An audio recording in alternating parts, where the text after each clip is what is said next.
84 Jefferson Street, Saratoga, just minutes from the track. The new Capital OTB wagering platform. Bet any place, anytime with the new Capital OTB wagering platform.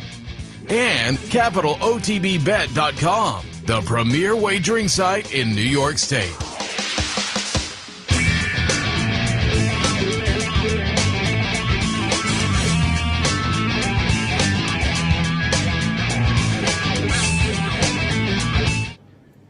Good morning, ladies and gentlemen. Welcome to the Handicappers Report, coming to you live from the backstretch of Saratoga Racecourse, day 2. Second time in my life, and I never thought this would happen. July 16th, there's racing at Saratoga, and there'll be a birthday party later this afternoon for yours truly, 58 years old today. Never thought there'd be racing around my birthday, but boy, beautiful day yesterday. I can already tell by the temperature here. It's warm, it's sunny, it's hopefully be another great racing day after a return of the fans yesterday. I'm joined by my longtime partner, Seth Merrow, who is beginning his Gunga Din work. Seth, good morning. Good morning, and happy birthday. I had it written down before you knew I was gonna jump in. And I'll tell you, I tell people, even when, Seth and I are basically the same age yet. You're still a pup. Yes, that when the meet started expanding in '91, and then a couple of years later we got that extra half a weekend. That even those, I never thought it would get to the realm of July 16th. And we were saying yesterday, I think 2019 was, I think, a year when Labor Day was like September 1, so opening day was July 11th, and that was staggering that year to think that July 11th, because Brian Addo, he's much younger, but Seth and I, August place to be. We were young adults. We were full-fledged adults when it was still 24 days through 1990. That's what it was. Now, what's funny, Seth, and this is a thing that I've always liked to do is, like, for example, I've now been experiencing the tabloid edition of the Daily Race Reform, which really isn't the case because of this, versus the broadsheet, which I grew up with. But obviously, when you get memories in your youth, you kind of think. But I was saying to Brian, didn't you mention when the tabloid show? And I was watching you guys. Opening and when day you 92. said it, I thought, man, was it that long ago? Next year, I have the edition. I'm going to bring it in next year. It will be the 30th. 30 years now, the East Coast has had the tabloid edition, which, by the way, the West Coast had when I presume forever, because back in '81 when I went to USC, it was a tabloid edition. We had the broadsheet in the East, but yes. So I remember the broadsheet days when you'd have to fold. At the end of the day, you had to print all over your hands. It has changed so very much through the years, but fans are And then back. when did it go to the mini? That I don't have, Steve, because I'll tell you, I was staring at 2 last night, and I'll be honest, like $12 for it. And I just needed them for mementos. That I had the work, but they had the Thursday opening day for Saratoga and the Friday opening day today for Del Mar. And not to self-plug, but yours truly is doing a Del Mar selection. I think Mandela's live in the Oceanside today, and you'll find that on CapitalOTB.com. I heard you talking about the Oceanside yesterday. It's funny because you mentioned not split, and I have heard that probably 4 or 5 times this week. How many races are that well known for getting split divisions that it becomes notable to note when it's not a split division? That was, and we, and rightfully so. We just get so consumed with Saratoga. I'm clearly the West Coast bias on the network and probably in the area, but the Oceanside, that's what it was. It's conditions kind of help you out. It's for non-winners of a sweepstakes. So if you have a 3-year-old on the move, you get to run for stakes money without taking on some heavy hitters. And one year, and Brian, I think, almost fell out of the chair. In '07, it was split 3 ways, which is just remarkable. But they're expecting 14 to run today. That's at 2 o'clock. So many things have changed. And I do realize 30, 40 years is a long time. Things should change. But, Del Mar used to open like a week before Saratoga, run a week after, etc. Now they both close on Labor Day. Saratoga opens before. And I think, if I saw it right, based on one of the sales pitches, it said 40 days for Saratoga for X, and it said 31 days for Del Mar for Y, let's say. And I was like, well, that must be the whole meet. They're running 31 days at Del Mar, which is... Well, you're leaving out the most notable Del Mar, is they've added another meet, which Bing gives the Crosby Saratoga meet. people a shot to get to Del Mar, although you don't necessarily get to enjoy the beach. And I'll say this, and the Breeders' Cup is out there this year, so it's nice. It's very nice, but everyone there says it's nothing like the summer meet. You know, I've said this today. When you look at all the sporting events today, Major League Baseball back, all of them, the biggest attendance is going to be Del Mar Racecourse today. It is a cultural happening at Del Mar. I mean, not only horse racing, but it is an event in San Diego. Do you have any thoughts? I hate to hog, but opening day. Opening day. When you mentioned big attendance, and that is traditionally their big day, opening day. Bigger than... But it was a big opening day here yesterday. I was looking at my notes, and I don't know whether I printed it up. The recap from yesterday, but 27,000 plus here. I guess they bet with both fists. And I was one of them. I actually had the best opening day ever for me, ever. Like, I won the split division with the first-time starters. Neither won the chalk. I'm like, that's scratched into the winner in the first, but most importantly, Dak Daniels, which we'll get into next Thursday with Brian Nato. But it was hot. It was warm. Saw many familiar faces. Few changes out there. I used to think about this many years ago, but did you notice anything on the racetrack yesterday differently? And for Saratoga, radically differently, because we've been here since the Civil War. Nothing jumped out that Nothing. I'm thinking Something you've never seen here before, ever. No. Ever. You can't see anymore because our brilliant, and I mean that seriously, it's good for the camera and good for your TV that we're in darkness, it's closed. Green furlong pole markers. Almost getting into an industry norm where the red and white has been the quarter poles. And yesterday I looked out after the show, the 7 furlong pole. I love the test stakes out here. A little bit smaller than the old one, and the 8 poles are now, that aren't the quarter poles, are now in green, which has become kind of an industry. So the 7 furlong, the 5, and the 3 are a little bit smaller, gold ball on top, but a green stripe on it. And the 16th poles, which used to be the short ones that looked like they had electrical tape on them, now have more of a thicker black stripe. They're still smaller. So now you have red, green, black, which is somewhat the industry norm. And I was stunned. I looked out there at the 7 furlong pole. I texted Brian. He goes, I didn't notice it either. Well, if you're picking up on that. I picked up on the inner rail 2 years ago, too. I will ask what else you picked up on yesterday in the infield. See, Nothing. I would have tossed this out there except for the historical significance you gave to it. I don't know. The canoe? It's gone? It's there. It's code of honor. I'm Didn't guessing send anybody to paint it last year on Sunday? I'm sure they did. I'm guessing that will. That's shocking because for years when you came out the next day it was done. When you came out Sunday and I'm after thinking the track, last year probably one. I'm just thinking they put or maybe the other one is being worked on, or I don't know. That's really bizarre because it would be out on Sunday. So code of honor, getting extra run. Tis the law. Though I saw the jockey for the grandstand entrance over here. There's I presume that's going to be the Travers winner little spot.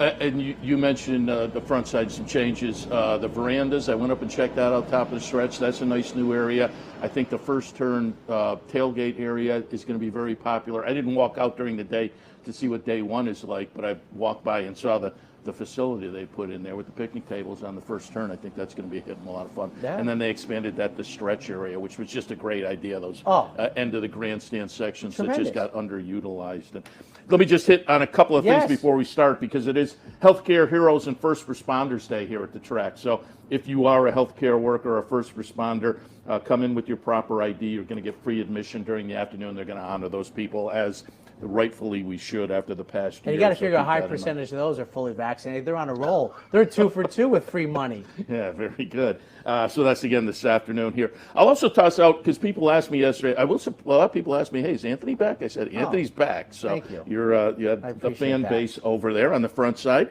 But I also had a lot of people ask me, because folks know I'm a fan of the low rollers contest. And is that going to be back? And I was kind of going back and forth with the guys who man the booth. And It's going to be Thursdays and Sundays It this used year. to be Mondays, right? Was that the day it used to be? I think it 'Cause was, You're yeah. always ahead of the curve on this for everybody, mentioning and everything. But Thursday and Sunday? Yeah, but yesterday opening day, obviously, with No. things going on, they didn't. So it'll kick off on Sunday here. So the All Rollers is back Thursdays That's and fantastic. Sundays. Oh, and also let me mention our friend Tom Amello. On Saturdays, he's going to be right around the corner, sponsor of ours, the Trackside Grill, right around the corner from the track.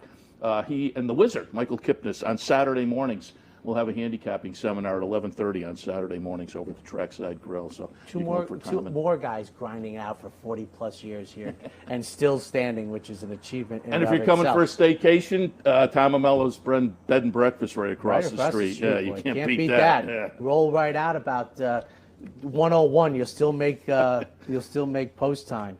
You ready, Mike? Sure, Okay. well, No, just go ahead. quickly, should we hit on the stakes performances yesterday? I thought Golden Pal looked pretty good at 20 cents to the dollar, and Pretty Birdie. Pretty Birdie's not only a nice horse for Norm Cassie, but it was fun to see the Mary Lou Whitney I Silks think in the John winner's circle. Kudos to John Ambriel, did a great job with the call, as she was clearly going to be the winner, and he mentioned the Eaton blue with the brown stripe, the colors of Mary Lou Whitney Stables, who had won it first asking down at Churchill Downs in a similar running style and got it done yesterday. I thought she was looking for a pillow at about the 8th pole, but no one was there to pick it up. Yeah, So no, you're right. You're Mary Lou absolutely right. Whitney, I can't think. I'm obviously Birdsong and everything, but I go back to what was her State Dinner, Silverbuck, when they won their own race, etc. So you ready, my friend? I am. All right, let's kick it off this afternoon.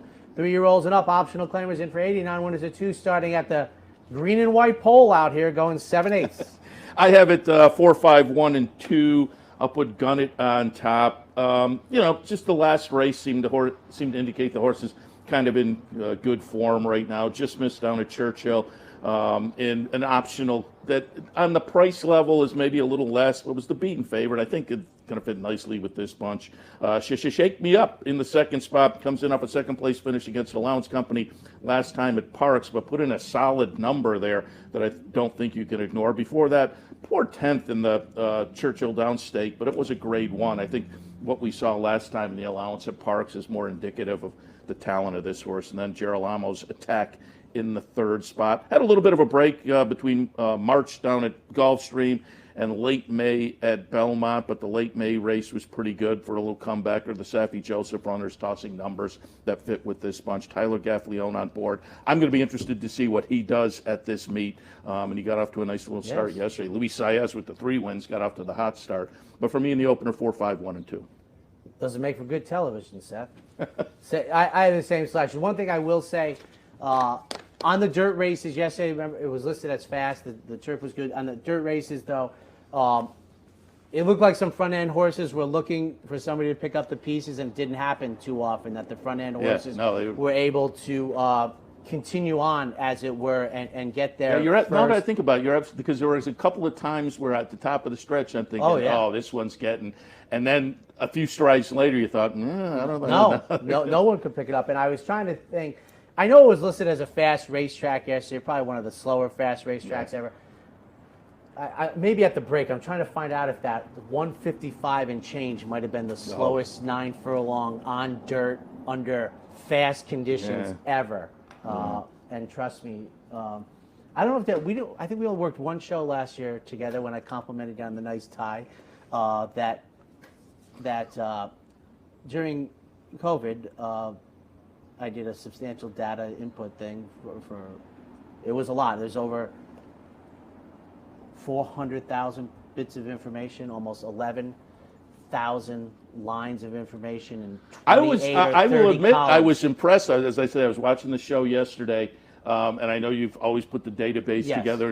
And as Brian mentioned, the Dave Grenig comment on the field size. And my Sanford. You immediately, it wasn't even like, I got to look it up. You had it right there. Have you ever seen the color code in there? I knew you did. You had the color coding. Today here's the Oceanside. Brian laughs at it. He goes like, Crayola crayons haven't invented enough colors for you. But yes, we had that. And that'll be the Sanford tomorrow. One of your favorite races to talk about. We'll be here Commemorating, tomorrow of course, again, right? the farm over in Amsterdam, my old stomping grounds. Yeah. Second race at Saratoga this afternoon. State-bred maiden claimers going 7 furlongs. Once again, going 7/8 here, and I'm 1-4-8, the number one post position. Going 7/8 is. There was a period of like 10 years where it was death, but I don't think we're in that window anymore. But Bo Brown is my top pick here and makes the debut on dirt. But I'll tell you, folks, to me, down inside, I just think this horse is going to get a good trip. Now, what I thought would happen yesterday, and referring to the staggered drunken sailors that didn't happen, was that there would be a chance for horses to pick up the pieces that didn't materialize. And I had to make these picks yesterday before I saw the racing because Quick Return, who's 9-5 on the outside, looks more dangerous now with the speed. Clear Humor, who showed good speed and backed up. I was thinking that in this group, I wanted somebody who would pick it up and put it down, and the offspring of Big Brown, that's going to be better than 12-1, if you ask me, who got a rough trip in the debut, was the flyer I took here, thinking that the running style was going to be helpful. Brew Pub, Wayne Potts, who came to New York, I think it's fair to say, Seth, when you come in the deep waters, had a good meet.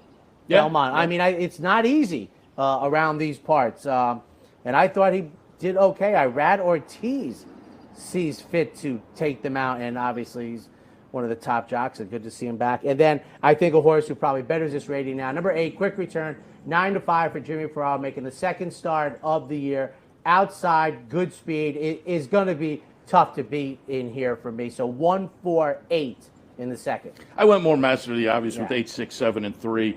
But I'm going to be interested to see. I think David Aragona probably has it right. But I think Clear Humor and Quick Return are kind of you think they're going to be closer than the 9-5? But I think the poor performance in the debut probably does move Clear Humor a little bit longer on the price. But he ran behind that day River Dog, who eventually came back to win the Mike Lee a couple of weeks ago and only his second start. So I thought, that was maybe a better field and a better performance. Now moving Maiden Special Weight to Maiden Claiming. I think Clear Humor is very much a contender in here. But Quick Return, I will say there was a sibling called Meet Me in Cali. That horse ran 6th in debut and won the second start. So I think there's some win early breeding. And this horse has been knocking at the door, stuck in the bridesmaid mode a little bit. But as you said, only the second start coming up for this year. So may benefit from the seasonal debut and move forward finally and break through. Tamburo Sox is the long shot I was going to play around with a little bit. I thought David Donk wound up the Belmont meet on maybe a little bit of a roll. There's maybe a little bit of New York bred breeding here. The workouts are okay, but this isn't a field of world beaters by any means. And so at 15-1 on the morning line, I may play around a little bit with that one. In the second at Saratoga, 8, 6, 7, and 3. On to the third race. We have state bred 3-year-olds and up. Optionals in for 45. Non-winners to 2X. I noticed they bumped up the optional 5,000 this year. It was 42X for a long time in New York. They broke it. Scheduled for a mile 16th on the Mellon. Remember, yesterday we had the course switch yesterday, and I said to Brian, I think that's important. I think many people think, well, we kind of think that speed on the inner, which I needed a little bit better in the finale yesterday with my 24-1 shot, who held on to about the last 50 yards, but that it was speed. So I don't think it's a casual thing when they announce switchings, but on the Mellon, which is the main, the outer, mile of 16th. And we haven't heard any changes or anything. No, I would not expect, given that they only took one off yesterday. But I will say, with the humidity yesterday and today, I don't know whether the tracks are drying out the way you would normally. But there is a little breeze today. There's sun.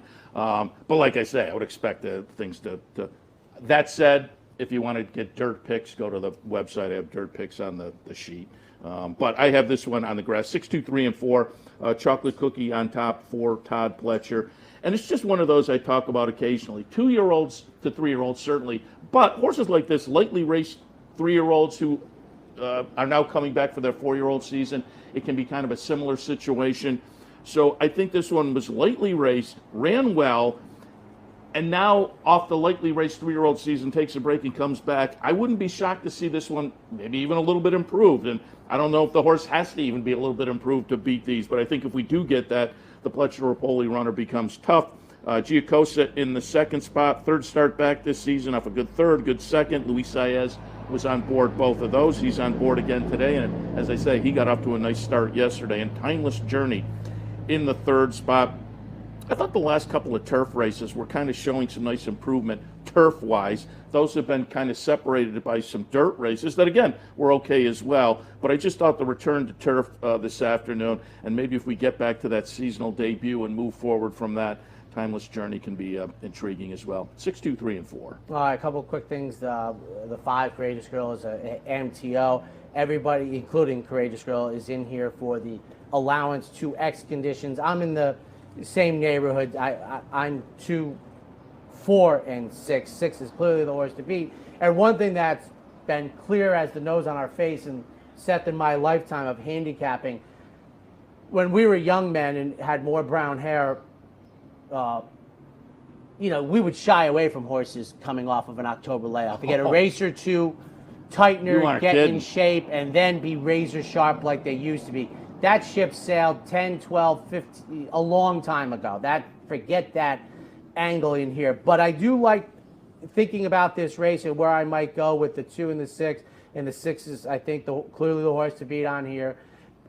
Light in the Sky, though, got the race in May. Wasn't the race they wanted. They got the off the turf Mount Vernon, and that might be just enough to get the couple of lengths that you might think Light in the Sky needs. But as I was trying to stress on Racing Across America yesterday, and trying to stress on the handicapper sport, you're always allowed to ask more questions when you get a bigger price. And Light in the Sky is going to be a considerably bigger price than the 2 and the 6 in here, and I think is maybe a length or two slower and has a race this year. So I might elevate my second pick, Light in the Sky, but we're in the same area, 2, 4, 6 for me. You make a very good point, though. If the conversation ever came around to in the lifetime of handicapping, how have things changed for you? That may be one of the biggest ones. Absolutely. And I'm looking here for Chocolate Cookie. Todd Fletcher, the DRF trainer stats, 6 months or greater, he's 28%. Guys like Christophe Clement. You could have had the best trainer in the game going back when we got back in the game. I don't even know about that because I think most of them were automatically thinking, I just want to get a race in. And you always wonder, you figure the animals probably changed less than human beings. They just thought not to have them that stressed, ready to go right off the box because that's the way it is. Look at the Kentucky Derby, 2 or 3 starts, and let's go. All right, we're up to our first break. When we come back, more live from the Saratoga backstretch.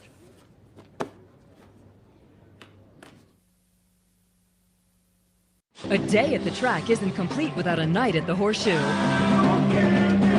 Great food, hot music, and cold drinks. So why go downtown when all the action's just across from the track?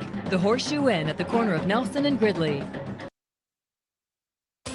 Capital OTB is now streaming live on Roku. The RTN Racing channel on Roku lets you watch OTB TV live through your Roku device or your Amazon Fire Stick, rather than being limited to computers and mobile devices, which means you can now watch OTB live wherever you are. Simply open Roku, scroll to find the RTN channel, then click on OTB TV. OTB TV on Roku. Try it now. Where's the best place to find your favorite teams, your favorite food, daily drink specials, and wagering on live horse racing? Legends Field Sports Bar, 711 Central Avenue, Albany. Get your game on day or night with 75 flat-screen TVs, tournament-style pool tables, a private banquet room, and live horse racing. So if someone asks you, where's the best sports bar in the Capital Region? Tell them Legends Field Sports Bar, inside the Clubhouse Racebook, 711 Central Avenue, Albany. Welcome back to the Handicappers Report on day 2 at Saratoga. It's Friday, and pretty similar to yesterday, I would say, weather-wise. I mean, as we've been sitting here, the sun's been bouncing in and out, but it's warm, a little close today. It's July in Saratoga. I mean, it was toasty yesterday. Yeah. Doing the 10 o'clock show, which is very rare for me, you could just feel the heat building up. Very rarely, I usually sit in the 9 o'clock seat, and I can think of maybe 2 days when by the end of the show I was like, oh boy, getting toasty. But yesterday, by midway, racing across America, I was like, this is going to be a warm day, and it was. I will thank technology, however. We have the LED lights, which don't put out the heat the old ones used to put out. People don't know. If you never did television before those other heats, boy, consider yourself lucky. Fourth race this afternoon at Saratoga, Maiden specials, and you guys remarked about it yesterday. Maiden's running for $100,000. Unbelievable. They're on the grass at a mile and 3/8. In my youth, they used to talk about how many $100,000 races Charlie Whittingham had won. I think that stat's been put in the circular file. Love these races. Two of my favorite. I love 7/8 on the dirt here.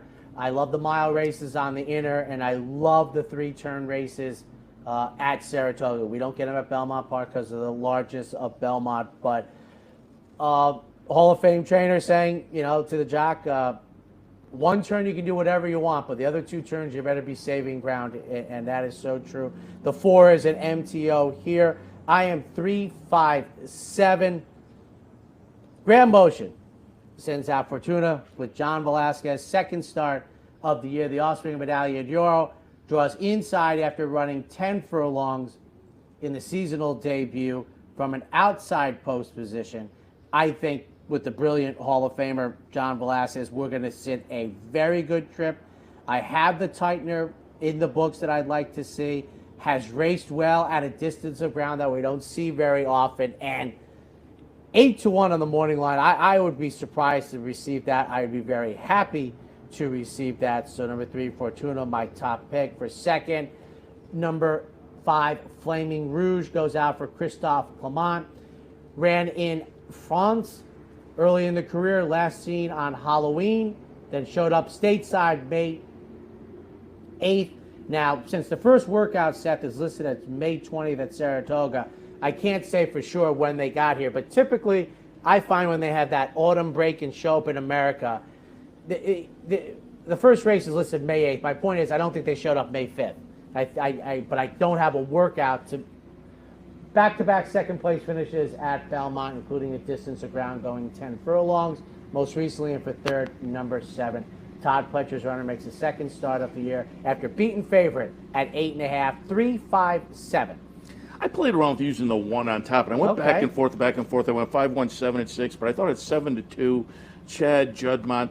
But eventually, it's a mile and 3/8, and Flaming Rouge is a little more proven, and so Bella Cola has only had the mile race down at Tampa. But I will say Chad has had some horses this spring who started over at Tampa and maybe ran well but didn't get the victory and then moved on and did well. There's been a couple of them like that. So I won't be shocked to see that. And if you get the 7-2 on runner like this. Just to interject 2 things, because for those who don't know, for a long time in Seth's life, he had a Tampa influence in his life. I think Chad Brown loves the turf course at Tampa. I think he really loves it. He loves it. He can get his horses. He had a couple of earlier in his career premier stakes races. He went over to Tampa to run in lower grade stakes races because that'd be interesting to look up how many starts he had this year, because doing the afternoon show, you'd see the tip. Yes. And I'll ask you if you probably picked up on this. I didn't. I was in one day, and a Chad Klarovich runner was at Tampa, and I said, "Oh, they must have lost the cap in transit because it's not a Klarovich cap."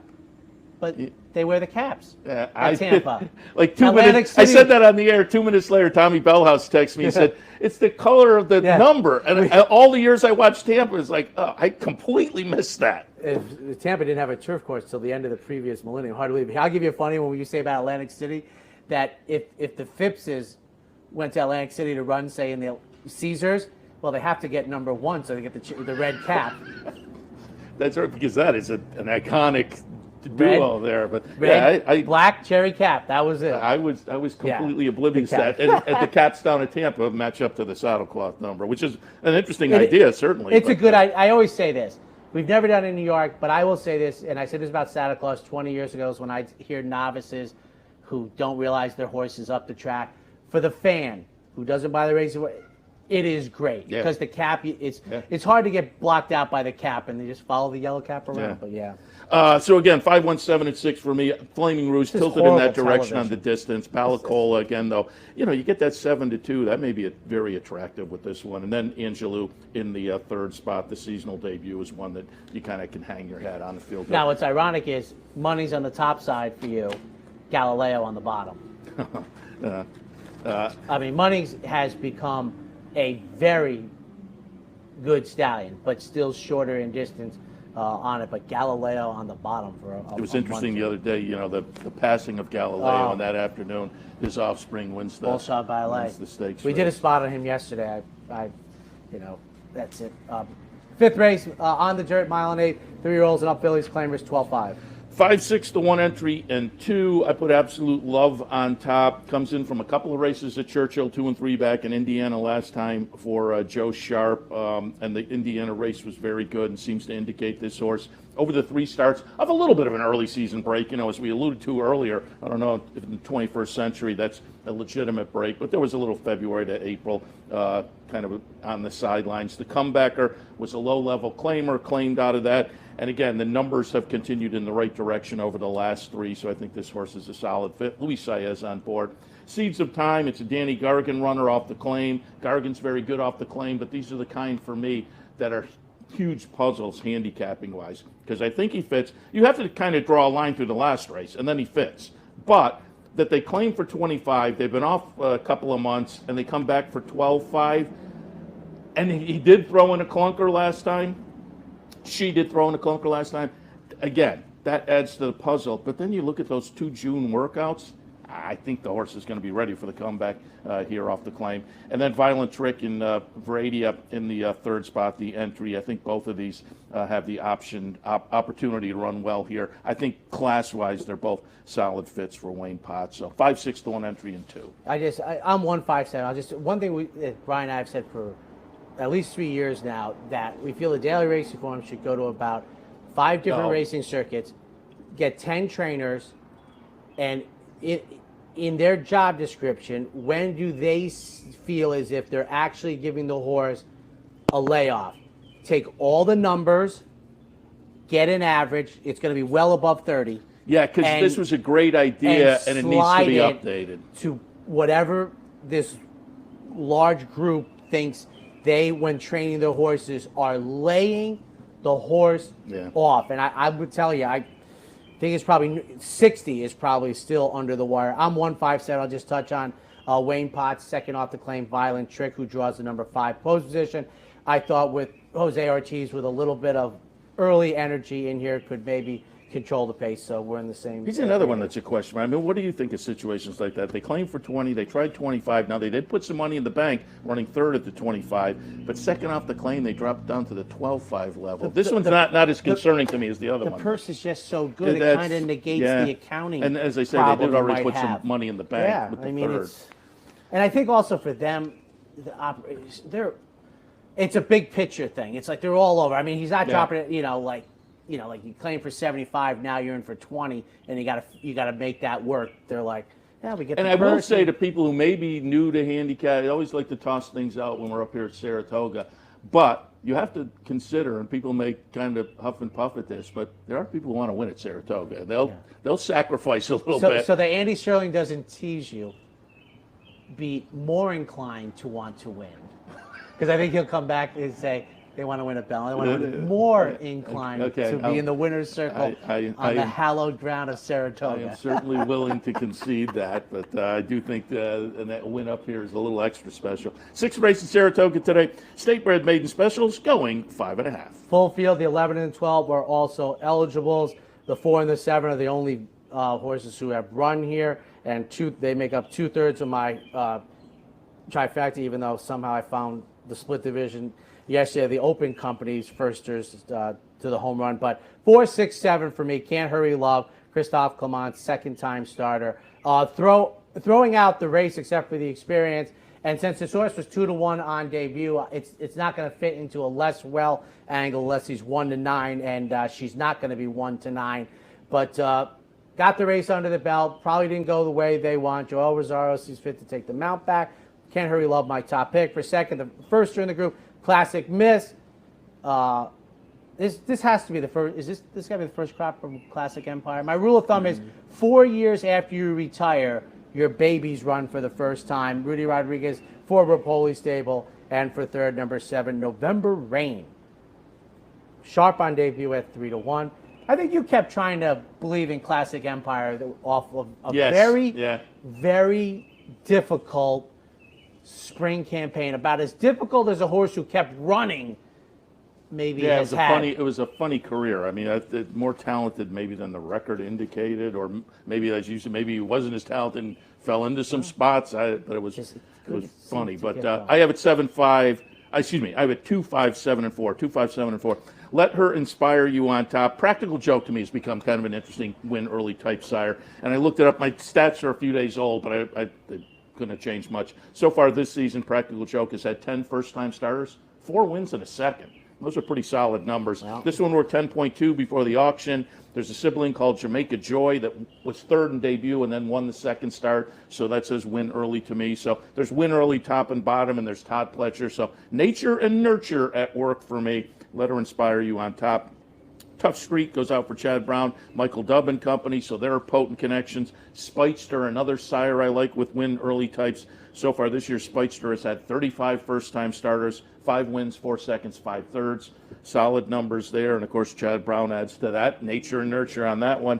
November Rain, experience does count. This one was okay, and a near-miss effort in debut should benefit from that. And I will mention, because I said I ran into one of the folks tied into River Card Stable. They have the 9-horse in here, Amori Fire. Ran into, just walking around the plant yesterday, chatting up with everybody, but ran into some folks tied into River Card, and they said they had the horse today in the 6th. So I said, well, I'll give you a little shout out, because I typically do when I'm aware of it. When locals are involved in horses, I didn't use it in the mix, but I'll be rooting for you. So for me, I have it 2, 5, 7, and 4. And Practical Joke, a son of the beast into mischief, who already has Golden Sense, who's turning out, I said yesterday, a better stallion than he was racehorse, and he won back-to-back Breeders' Cup dirt miles. Take a quick break. When we come back, the final pick 4 from the spot.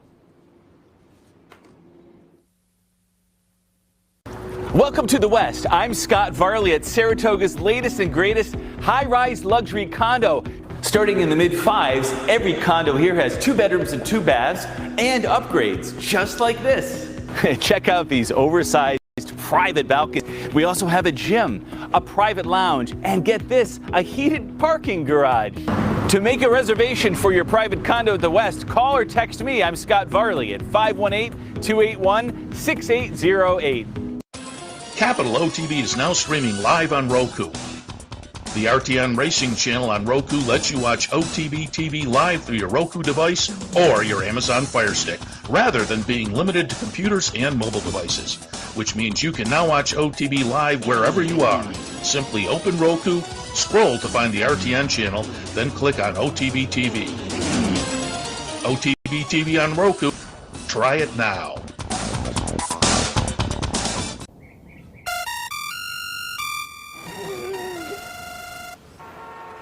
Come on. I want sales reports on my desk by Monday. Whoops. My bad. Love racing? RTN brings you every live simulcast on your home television, plus live video streaming and race replays on your PC and mobile devices. To order, visit rtn.tv. RTN, a breed apart. And welcome back, ladies and gentlemen, to the Handicap Report, coming to you live from the backstretch of Saratoga Racecourse on day 2 of the 2021 meet. Another beautiful morning. And following this program, Seth Merrow's Racing Across America, Rich Schosberg and Robertino Diodoro. How many folks win at Canterbury Park and Saratoga Racecourse on the same day? I don't think very many, but one of Seth's guests might fit in that answer. On to the 7th race. We have 3-year-olds and up, open company, fillies and mares, non-winners of one other than racing for $103,000. 5.5 on the turf. We have the 1, 12, 13, 14 MTOs. I have at the top of the page written tough. It's one of those races where I could, with equal confidence, go in a few different directions. But I'm 3, 11, 10, and 4. I put Mumbai on top. I think turf sprinting is a real specialty, and this horse has proven to be a nice little turf sprinter for Christophe Clement. 1 win and a couple of second-place finishes since returning this year. They've all been pretty good efforts. Luis Saez jumps on board today after a good second last time against limited winners down at Monmouth. So got a little education at this level last time. Should run well this afternoon. We'll put that one on top. Second slot, we're going to go out to American Goddess. It's a Wesley Ward turf sprinter. I look at horses as being specialist turf sprinting. Well, Wesley Ward, I would say, is a trainer that does very well with turf sprinters also. This is the third start back, hasn't been seen since Shrine Allowance Company down at Pimlico last time. But again, got some education at the level, was well beaten that day, but I think fits nicely with this group, and given the connections, I had to toss that one in the mix. And then Rivendell for Bill Mott. Again, third start of the season, nice improvement, start one, start two, very lightly raced overall, so should be an interesting player in here. And I think third start of the season and being lightly raced both mean that the potential to move forward today is certainly forefront in the thinking of why I put that one in the mix as well. So I have a 3, 11, 10, and 4. I have Mumbai on top for many of the same reasons, and you could draw certain conclusions without having Christophe Clement tell you. The race at Saratoga went very poorly, didn't return to the races until March. Maybe something wasn't perfect. Zia's Song, my second pick, though. Seth, not only when we were younger, we would say layoffs weren't good, you would never bet back a horse who was vanned off. No. That was like a 2 or 3 race killer. But nowadays, Safi Joseph, who was just continued the winter at Gulfstream Park, hot meat, already has a winner here. Zia's Song, to me, is a major player. I learned to forget the vanned off in the most recent effort. 1 start since late February, and that was the vanned off second time versus winners. And Madam McLean, a huge price in here. I think is a player in here, Seth. You break your maiden at Saratoga, you come back. I'm 387 in here. Yeah, I wouldn't talk anybody. Like, like you say, at the price, you get to ask a few. And he said it's a tough race. I mean, it's like you figure. 8th race at Saratoga, plain vanilla, $40,000 claimers. The trip is 3/4 of a mile. 386 for me, ladies and gentlemen. And as I was doing this race, once again I was thinking, okay, what kind of race am I going to get? I got to get a good setup. I got the speed on the outside. They're going to go. I'm going to sit inside, save ground, come out, and pick up the pieces off of the brilliant daughter of Hard Spun. I might still get that pace. I'm hoping it's good enough to win off the speed on the outside. Exits a couple 7 furlong races, shortens up to 3/4. Comes into Saratoga for the first time in the 9th career start. On the outside is Patty H. 1 start since early spring for the powerful Brad Cox barn. I'm a person who puts very little going forward what you did in a slop race. I've talked about it for years. I have much data, winning margin, lengths, and everything. And so Patty H, to me, congratulations to those who bet on her at 3-5 and scored a victory. The race before that, a solid effort at 6-5 at Gulfstream Park, is on the outside, controlling speed. Definitely the horse to beat, and for third, easy to bless. So 386 in the 8th. I have it 6, 8, 2, and 1. I put Easy to Bless on top, second off the claim. They tried Starter Allowance Company off the claim, won that, so they put some money in the bank, but they're still above the claiming price, so I like the little bit of confidence. They're moving back in for a tag, but again, I think this is a nice move here that says this horse is in good form. The claim race was a win. The race before that was a win, so comes in with the 3-race streak. Seems kind of logical. I have Patty H in the second spot, moves in for a tag, broke the maiden for a tag, and then was in some optional claimers not running for the tag, so I think the drop in class is going to be beneficial to that one as well. And Candy Ginger, this one is getting a drop in class for Steve Asmussen. Probably has to step it up a little bit, certainly number-wise, but I think with the class move, that may be in the cards. We're getting 6-1 on the morning line. Asmussen, Santana, the class move. We're taking a look, and I have it in the 8th. 6, 8, 2, and 1. And on to the 9th race, moved up to Saratoga a couple years ago. The Forbidden Apple, mile on the inner. 3, 9, 4, and 1 for me. Wouldn't argue against the 5. Made you look, but I put Value Proposition on top for Chad Brown. Couple of starts this season, couple nice improving starts. Triple-digit buyer last time, so seems to be in really good form, perhaps career form. Before wins and 8 starts overall. It's Chad, it's Klarovich in good form. Looks like a logical player in here. Sacred Life, another Chad Brown runner. This one coming out of a 4th place finish last time down at Pimlico in a stakes race. Prior to that, ran 3rd in the Maker's Mark Mile behind Raging Bull. So again, 3rd start back. It's a Chad stakes quality runner. tossing numbers that are going to fit nicely in with this group. And then in the third spot, Therapist. Best Effort puts this one right in the thick of things. Was behind Value Proposition, my top pick last time. But again, I think you look down the PPs and a best number makes this one a contender as well. I have it 3, 9, 4, and 1. And I touch on this often with Brian Addo, and we're doing a pick 5 and a trifecta thoughts on Racing Across America Thursday's edition. I don't know how you get through this leg. I have every horse live in this leg, Seth. Every single horse. Maybe Logical Myth, who isn't longest price on the morning line, would be the first one that I wouldn't be comfortable. I don't know how you get through this type of race. And it's usually not financially practical to take the all button, but who would you throw out?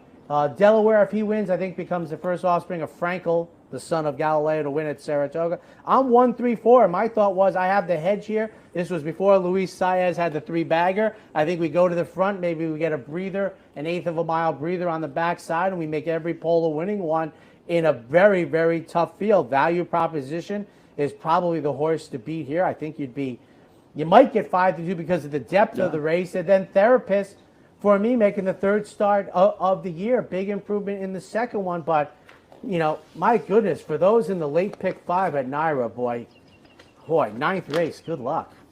We wrap it up, 10th race. Yeah, the last race, yes. You said you faded out of that. I had the favorite who had the lead late, and with some really good doubles, but I had backed up with the winner, so I walked out with it's exact though, because there was a decent little price with the 2-horse. Yeah, that was a great ride up the rail to win there. Space got open because my guy tired, faded off a little bit, and your jock was smart. And so the getaway race does work occasionally. 6:13 in the p.m. tonight, scheduled time for State Bred Made Specials on the grass at 5.5. It almost always works when you win. I mean, well, exactly. In the old days, you're home. Now you have simulcasting. You can give it back. You have Del Mar.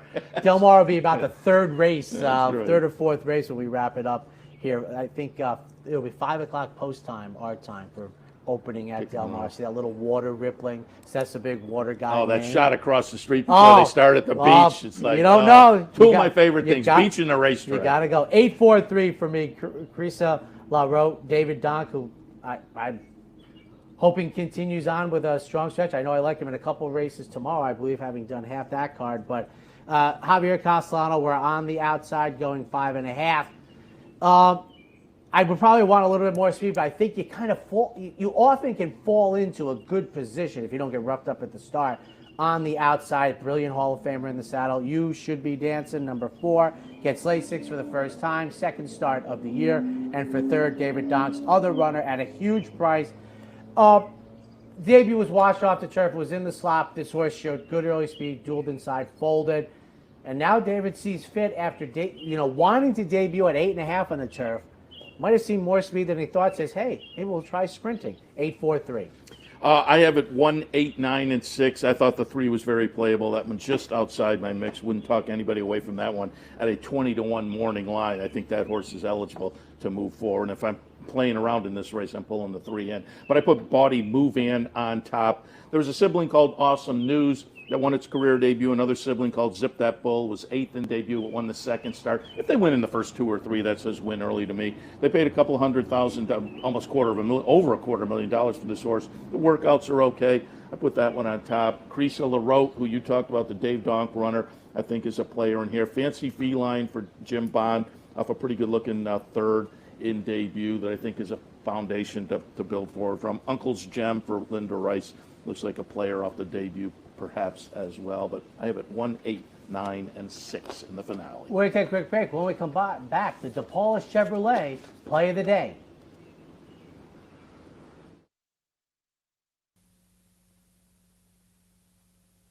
Welcome to Albany County, an incredible destination to live, work, and play, with easy connections to more than a dozen cities from our vibrant modern airport. It's a short trip downtown to a hive of culture and amusement, from world-class shows at the newly renovated Times Union Center to reliving the past at the New York State Museum. From outdoor recreation to shopping to nightlife, Albany County has something for everyone. We'll see you soon. Birdstone is an outside threat. They're coming down to the finish. Can Smarty Jones hold charges past. Birdstone wins the Belmont Stakes. In front, but here comes High Chaparral. High Chaparral, the defending champ, to take it to Bob. These two arch rivals head to head with Joe Hart bearing down on them. It's going to be a 3-horse photo finish to the turn. Here's the wire. Photo finish. The Capital Region has some of the most sophisticated horse racing fans in the country. That's why Capital OTB built the Clubhouse Racebook. Here you can wager year-round on the best horse racing from around the world. The Clubhouse also has monthly promotions including live bankrolls, handicapping contests, and so much more. Like sports? Watch your favorite teams on more than 30 screens in Legends Field Sports Grill. Food, sports, and the excitement of championship horse racing. Only at the Clubhouse Racebook, 711 Central Avenue, Albany. At DePaula, we think of our customers as family, so we want your experience here to be fair and easy. Whatever you drive, any make or model, DePaula is at your service with 100 bays and master technicians. So come join the family and think DePaula for all your automotive needs. At DePaula, we think of our customers as family, so we want your experience here to be fair and easy. Whatever you drive, any make or model, DePaula is at your service with 100 bays and master technicians. So come join the family and think DePaula for all your automotive needs.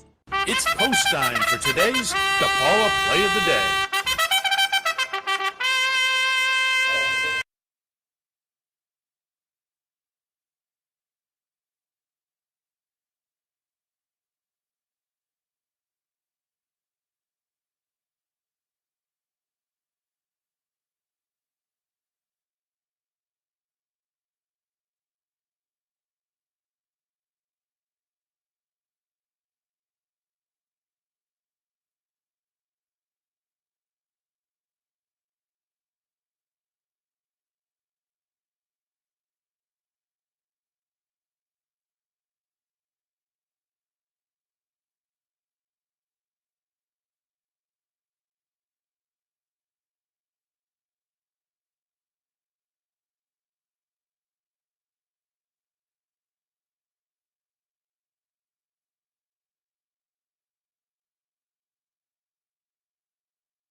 Doing it from a...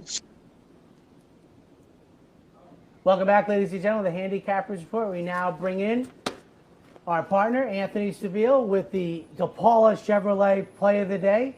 Good morning and happy Saratoga, Anthony. Good morning, guys. Happy Saratoga. Been a fantastic couple of mornings here hosting a breakfast. Whoever came up with the fantastic idea of getting the signal out to your listeners every morning, bravo. Pam here at Nyron and everybody's done a great job getting this out to you guys, and just looking forward to a fantastic meetup here. Of course, the fans, over 27,000, came out and drove yesterday, and looking forward to a fantastic meet here. We're in a little bit of a makeshift studio today. I'll be doing this ordinarily from my HRN studio downstairs on Section B. So starting Wednesday, be doing the shows from there, so come on out and say hello. Well, I'll say, Anthony, as a person who's been coming here for almost 50 years, the morning program, the stuff that goes on in the morning at Saratoga is all part of what built this place up in the 70s and the 80s and the 90s into the glorious present that it has become. And so you have a very big role in that. And I can't tell you how many people, and I was young, you just salivate at the beautiful, because the mornings up here are beautiful, almost regardless of what happens in the afternoon. The morning is beautiful, and people upstate love horse racing in the morning. Yeah, it's absolutely amazing. I host a program down at Belmont, and it's one of my favorite gigs. Just teaching the fans and reaching out to the next generation of fans as well is really fun. We got the towel guide. Bob Giordano was nice enough to do the saddle towel guides. We had some interaction this morning, some trivia questions. It's been a lot of fun. I look forward to this, and I look forward to making some money with our DePaula Play of the Day. We had a pretty good run last year on the initial run, and hopefully we can keep it going into 2021. All righty. What do you got for rumor has it we're looking at the 4th race for you today. Yeah, we're looking at the 4th. Balacola is the horse that Chad Brown liked first time out. He got a little bit of a lackluster ride, if you will, down in Tampa Bay. Gets a Rarity Junior from the rail, 1 3/8. The 3 turns here going to 1 3/8. That inside draw is certainly going to help. Getting one of the best riders in the game is going to help as well. Some extra distance. I like Balacola today. It was a coin flip for me, though. I'll be honest with you guys.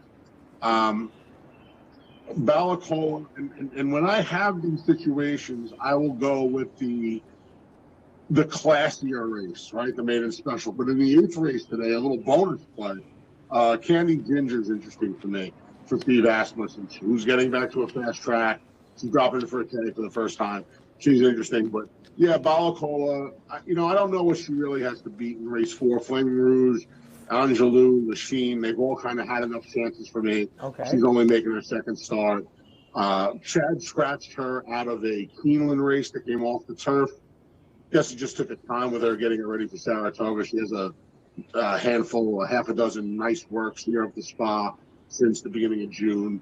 And I think she's going to be ready for a big effort today.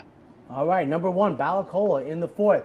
Anthony Seville's DePaula Chevrolet Play of the Day on Friday, July 16th. Anthony, have a great afternoon. Talk to you guys Sunday. Enjoy the weekend. All right, ladies and gentlemen, that wraps up the Handicappers Report for Day 2 on July 16th. And I look at the date on my daily racing form sheets, and it just amazes me. I see that date, and I see Saratoga races. And I get to go. He gets to stay, as I said. Robertino Diodoro and Richard Schosberg on Racing Across America. It looks like it's going to be a beautiful day. Seth, good to see you again. We'll see you back here tomorrow morning. Happy birthday. Thank you very much. Have a great Friday, ladies and gentlemen.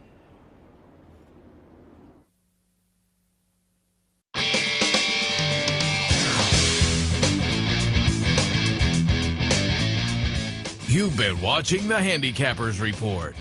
The Handicappers Report has been brought to you by Pinnell's Restaurant, a Saratoga tradition since 1922. 284 Jefferson Street, Saratoga, just minutes from the track. The new Capital OTB wagering platform. Bet any place, anytime with the new Capital OTB wagering platform. And CapitalOTBBet.com, the premier wagering site in New York State.